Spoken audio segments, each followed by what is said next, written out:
kubor ki banyak.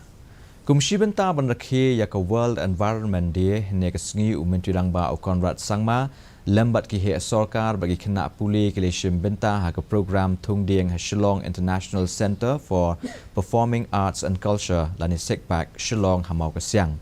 Ka jela menta Meghalaya kala Thung palat sanlak ki tenrai Dieng Conrad ulaong bakin sabet yu sembai ubasuk bantung.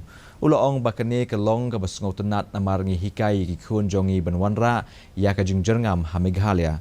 Aga juk kopor Conrad ula pli patba ya ka Nature Interpretation Center ha ka Pan Nonglait Park ka bapen I bat bu jingtho ya ka jingrus pa ka jela ha ki sentiu ki skot bat ki Dieng ki set.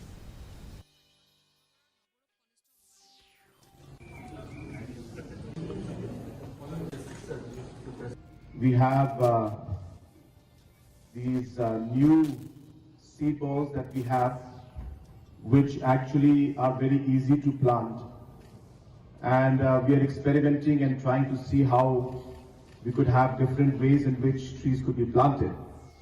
And this is a very easy way where you just simply have to throw it and the plant will grow. So therefore, we thought that the best way to make this happen is to have our children, our students, the future generation of our state and our country, to be part of this very, very important occasion.